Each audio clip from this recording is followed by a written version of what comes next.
The Araxian research vessel emerged from slip space at the edge of Sol system, its crystalline hull refracting starlight in mesmerizing patterns. Commander Vexa stood at the observation deck, her translucent appendages pulsing with a mix of excitement and apprehension. Earth wasn't supposed to be their destination.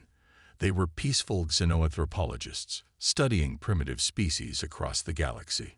But the readings from this planet defied everything they understood about civilizational development. "Commander," Science Officer Nix called out, his voice trembling. "Confirming previous scans, these beings, they evolved as persistence hunters." Vexa's bioluminescent patterns flickered in disbelief. The Araxians, like most spacefaring races, had evolved from gatherer species. Their civilization was built on cooperation and careful resource management. The concept of a species reaching technological advancement through predation was unprecedented. "Show me," she commanded. The holographic display filled with images of human history. Early humans chasing prey until exhaustion, outlasting faster animals through sheer determination. Cities rising from hunting camps. Weapons evolving from spears to nuclear arsenals. "Focus on the regional power centers," Vexa ordered, noticing varying patterns of human development. The display shifted to the nation-state called United States of America. "Fascinating," Nix whispered. "This subset of humans appears to have refined predatory instincts into something entirely new. Their military doctrine, their cultural emphasis on individual capability combined with group coordination. They've turned the hunt into an art form." The ship's sensors detected increased activity in Alaska, where a joint military exercise was taking place. Through high-resolution imaging, they watched American soldiers moving through harsh terrain with practiced ease, their movements precise and purposeful. "Permission to initiate closer observation?" Nix asked. "Granted, but maintain stealth protocols. These aren't simple prey animals we're studying." The Araxian ship descended through Earth's atmosphere, its advanced cloaking technology rendering it invisible to human detection systems. They positioned themselves above the training grounds, where U.S. Marines were conducting cold-weather combat exercises. What they witnessed challenged everything the Araxians thought they knew about predator species. The humans below weren't acting on pure instinct. Their movements showed careful planning, complex coordination, and something else: restraint. "Commander," their cultural analyst Zira joined them, her patterns showing deep concern. "I've been studying their information networks. These Americans, they maintain the largest military force in their world, yet they follow strict rules of engagement. They possess enough weapons to destroy their planet multiple times over, but they use this power primarily as deterrence." Vexa watched as the Marines below executed a complex maneuver, each soldier moving in perfect synchronization while maintaining individual awareness. "They've evolved beyond simple predation," she realized. "They've created something new, a society that channels predatory efficiency into defensive capability." A sudden alert blared through the ship. Their sensors had detected another vessel entering the solar system, one bearing the signature of the Kryvax, a notoriously aggressive species that the Araxians had been monitoring with growing concern. "Multiple Kryvax warships detected," Nix reported, his patterns now pulsing with fear. "They appear to be on an attack trajectory." Vexa faced a decision that would reshape galactic politics forever. The Araxians' policy of non-interference had served them well, but the Kryvax were a threat to all peaceful species. And here, by chance, they had found something unprecedented: predators who protected. "Open communications with the human military facility below," she commanded. "It's time we learned whether these apex predators can be allies."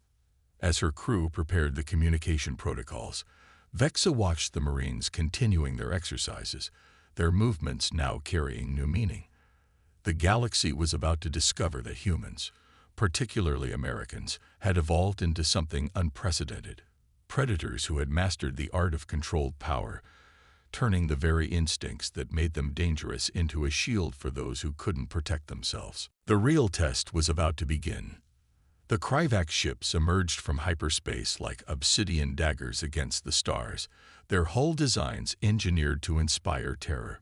Inside the Araxian vessel, Commander Vexa watched as American military installations across Alaska lit up with activity. Their warning had been received. Multiple human defense systems activating, Nix reported. Their response time is remarkable. Below, the Marines they'd been observing were already mobilizing. What had appeared to be a simple training exercise transformed into a coordinated defensive operation with frightening efficiency. Aircraft scrambled from hidden hangars, and missile defense systems emerged from camouflaged positions. The Kryvax commander's image appeared on their screen, mandibles clicking in what passed for amusement among their kind. Araxian observers, the translation came through. You have found another weak species to study. Step aside. The humans will make excellent slaves, if any survive. Before Vexa could respond, a new voice cut through the communication channel. This is General Sarah Hayes, United States Space Command. You are entering restricted aerospace. Withdraw immediately.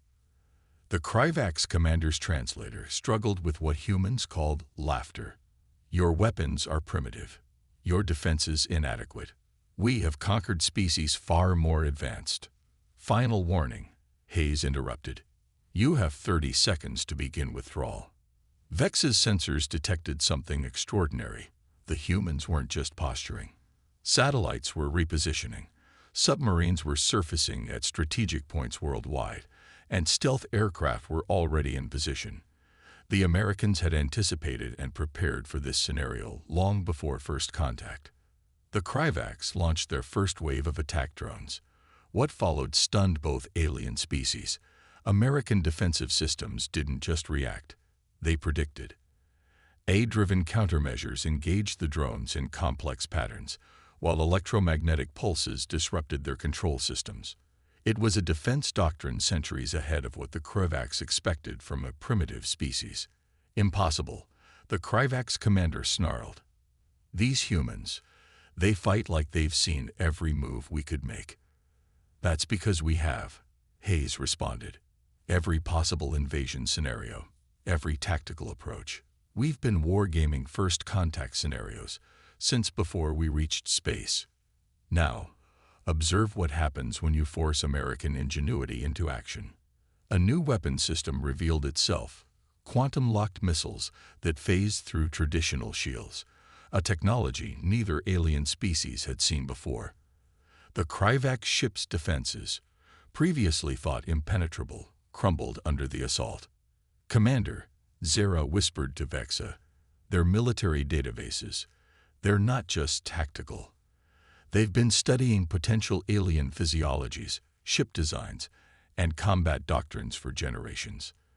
These humans didn't just prepare for war, they prepared for every possible kind of war. The Kryvax fleet, faced with weapons they couldn't counter and tactics they couldn't predict, began to retreat. Their commander's final transmission carried something the Araxians had never heard in a Kryvax voice. Fear. What are you? The Kryvax demanded. General Hayes's response was calm, almost casual.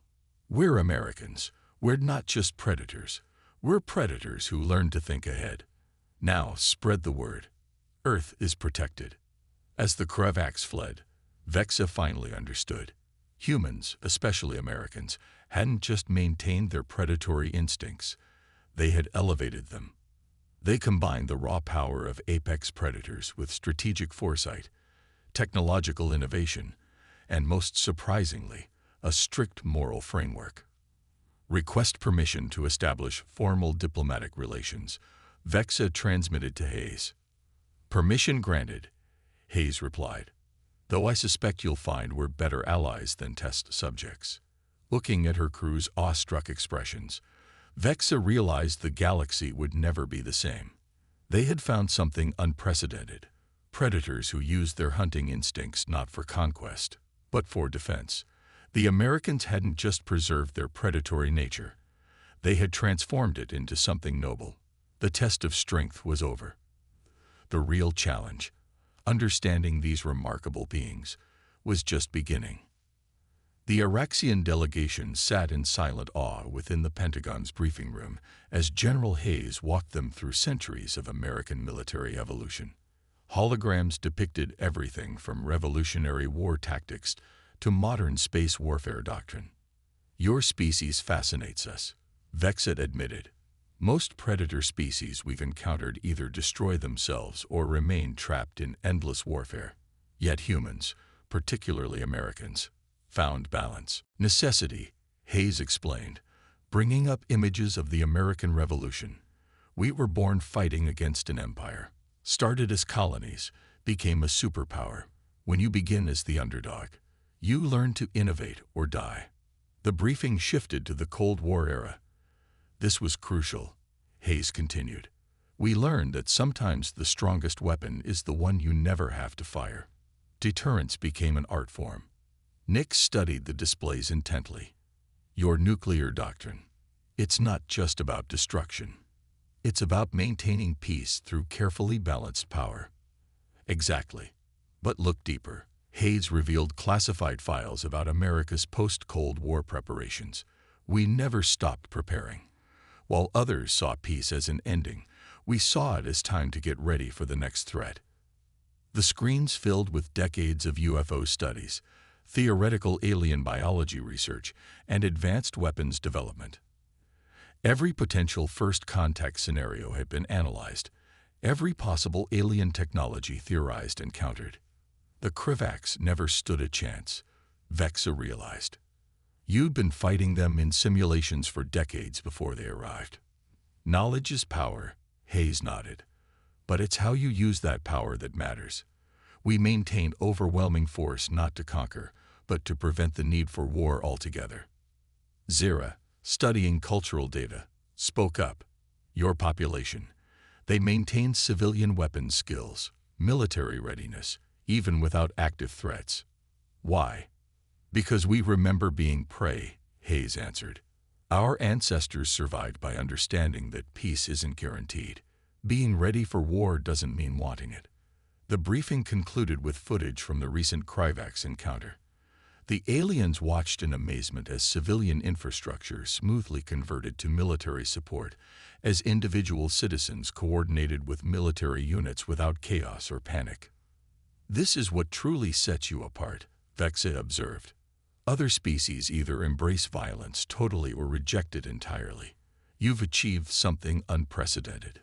The ability to switch between peace and war without losing yourselves in either." Hayes smiled. "That's the real American innovation. We took our predator instincts and built a civilization around controlling them, not denying them. Every citizen knows they're part of the defense of everything we've built." As the Araxians prepared to leave, Vexa had one final question. "What happens now? The galaxy knows about you. They know what you can do. Now." Hayes' expression was calm but carried unmistakable weight. "Now we do what we've always done. Prepare for peace, prepare for war, and make it clear that attacking Earth isn't just dangerous, it's pointless." The Araxians departed with a profound understanding. They had come to study predators, but found something more. A species that had turned the very instincts that made them dangerous into a shield for civilization itself. The Americans hadn't just mastered warfare, they had mastered the art of preventing it. The galaxy would never be the same, and perhaps that was exactly what it needed. "Combat simulation initiating," announced the AI as Araxian observers watched American and alien forces merge into the first-ever joint military exercise. The Nevada desert sprawled below, transformed into a testing ground for interspecies warfare tactics. Captain Michael Chen led the mixed human-Araxian squad, his experienced eyes scanning the terrain. Beside him, Zira's translucent form shifted nervously. They faced an array of combat drones programmed with Krivaks tactics, a test of whether predator and prey species could truly work together. "Remember," Chen briefed his team, "we're not just fighting. We're teaching each other. Araxians, your sensory abilities are extraordinary. Humans, we bring the hunter's instinct. Let's combine them." The exercise began with an assault from cloaked drones. Instantly, Araxian sensor abilities detected minute air disturbances, while human pattern recognition identified attack formations. Chen watched in satisfaction as his team melded their capabilities. Araxian early warning paired with human predictive targeting. Remarkable, Vexa observed from the command center. They're not just cooperating. They're evolving each other's tactics in real time. The true breakthrough came during an ambush scenario.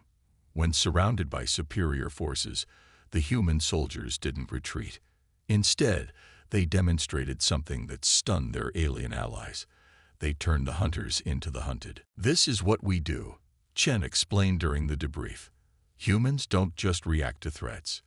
We learn them, understand them, then turn their strengths into weaknesses. It's not about being the strongest predator. It's about being the smartest." The exercise revealed something profound about human nature. Their predatory instincts weren't just about aggression. They were tools for understanding and countering threats. Each human soldier showed an innate ability to think like their opponent, to predict and counter tactics they'd never seen before. "Your species developed empathy alongside predation," Zera realized. "You can understand your prey, your enemies, and your allies." General Hayes, observing the exercises, added her perspective. "That's what makes humans, especially Americans, unique. We're predators who chose to become protectors. Our hunting instincts don't just help us fight. They help us understand when not to fight." The joint exercises continued, each scenario more complex than the last. Human soldiers taught Araxians about tactical aggression and strategic withdrawal. Araxians taught humans about sensory awareness and collective coordination. Together, they created something unprecedented, a fighting force that combined predatory efficiency with protective instinct. "This is more than military cooperation," Vexa noted in her final report. "The humans are showing us a new path, one where predatory capabilities serve defensive purposes. They've mastered the balance we thought impossible." As the sun set over the Nevada desert, Chen watched his mixed team sharing stories and tactical insights. Humans demonstrated hunting techniques while Araxians explained their sensory capabilities. It was more than training. It was evolution in action. "We're not just teaching each other to fight," Chen told Hayes. "We're teaching each other to understand. That's the real human advantage. We don't just learn to defeat our enemies. We learn to make them allies." The exercise proved more than military readiness.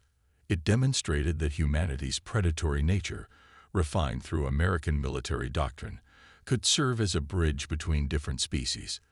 They weren't just apex predators. They were teachers, protectors, and pioneers of a new kind of interstellar cooperation. The galaxy was watching, learning, and beginning to understand. Humans weren't just dangerous because they could fight. They were remarkable because they could choose when not to. The Kryvax returned with an armada. Thousands of warships darkened Earth's skies, their weapons charged, their declaration simple: surrender or extinction. The unified human Araxian defense fleet held position around Earth. Commander Vexa and General Hayes stood on the bridge of the flagship Constitution, their combined forces ready to demonstrate what predator and prey species could achieve together. "Last chance to withdraw," Hayes broadcast. "We showed mercy before. Don't mistake that for weakness." The Kryvax commander's response was predictable. "You faced the largest fleet ever assembled. Your extinction is inevitable." "Now," Hayes ordered. What followed wasn't just a battle. It was the culmination of everything humans had learned as pursuit predators, refined through American military doctrine, and enhanced by Araxian technology. Quantum-phased fighters executed impossible maneuvers. Their human pilots' predatory instincts merged with Araxian sensory capabilities. The Kryvax discovered, too late, that their massive fleet was exactly what the humans had planned for. American carrier groups, hidden in plain sight, launched swarms of autonomous drones. Each drone carried a miniature quantum drive, allowing them to phase through Kryvax shields. Technology developed from studying their previous encounter.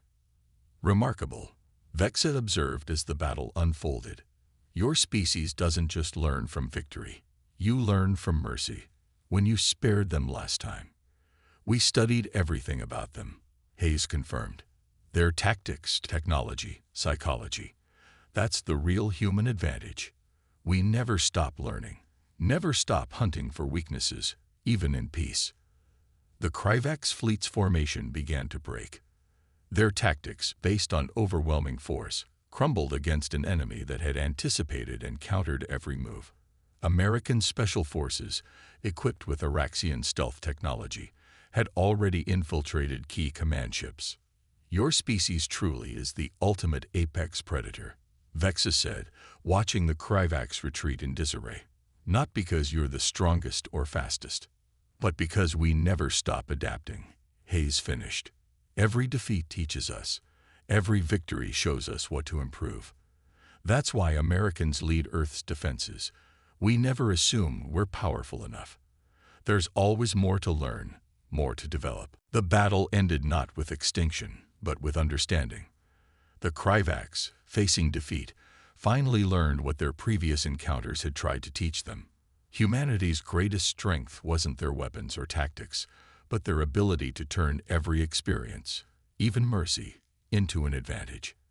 As the defeated Kryvax fleet withdrew, Hayes addressed the galaxy at large. Let this be understood. Earth stands ready to be your greatest ally or your worst nightmare. The choice is yours. We are predators who chose to protect, hunters who learned to defend. Remember this day, not for the victory, but for the mercy that follows it. The galaxy had witnessed something unprecedented. Predators who fought not for dominance but for protection, who used their hunting instincts not to destroy but to preserve. The Americans had shown that being an apex predator wasn't about being the most violent. It was about being the most adaptable, the most innovative, and sometimes the most merciful. Humanity had proved itself not just as Earth's apex predator, but as something far more significant. Guardians of a new kind of galactic peace, where strength served wisdom and a hunter's mind protected all.